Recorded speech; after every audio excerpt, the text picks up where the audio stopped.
咁今日我哋好開心，電話請嚟譚家康 Piers 同我哋傾下。Hello Piers。Hello Sita。咁首先請教下啦，美國今個星期咧就將會公布非農業就業同失業率等嘅重要數據。咁你預期數據會唔會有驚喜咧？同埋對美元有咩影響咧？我覺得今個月咧，其實即係呢兩個重要數據 ADP 同埋 non-farm 啦，我覺得未必會有太大驚喜嘅。咁當然啦，即係我覺得咧，我預計就係應該會緩慢咁樣嘅個數字緩慢咁放慢增長啦。主要原因咧係因為即係以 non-farm payroll 嚟講，上個月咧嘅比市場預期多咗好多。咁而今次咧，我覺得咧就唔會太多嘅。咁啊，主要原因係咁啊，見到咧啱啱頭先啦，就10點都出埋個服務業採購經理指數啦。咁你見到咧個PMI NMI 嚟講咧都有53.6啊。咁啊，作為服務業主要帶動嘅美國嘅經濟嚟講咧，即係話俾你聽，仍然都係一個唔錯嘅增長啊。咁但係增長咧就唔係一個冇再提速上去，咁啊，所以我覺得咧，其實就業情況咧應該咧都係唔錯嘅。咁再睇埋咧，其實亞特蘭大聯儲嘅 GDP 預測咧，其實第二季都有3.5% 增長。咁所以我覺得喺個咁嘅經濟增長配合之下咧，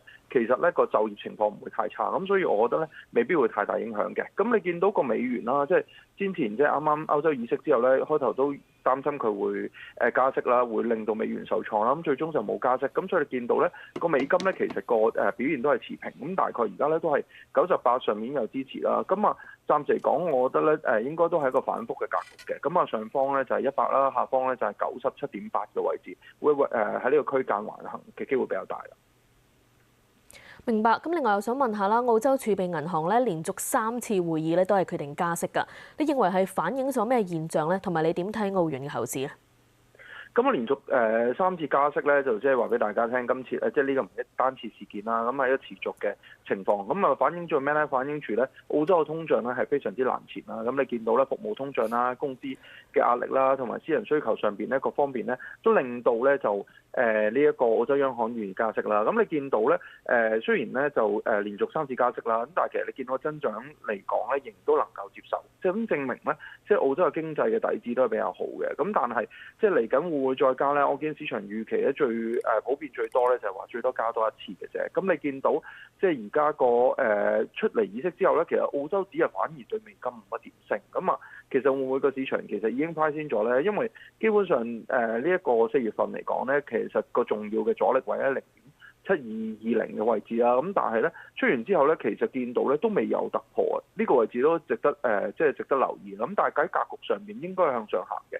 咁呢個位置大家留意一下啦。咁我自己覺得咧，澳洲今年應該只係加多1次息嘅機會比較大，因為畢竟咧即係其他地方都冇佢咁鷹。咁我覺得未必需要今年加第4次息咯。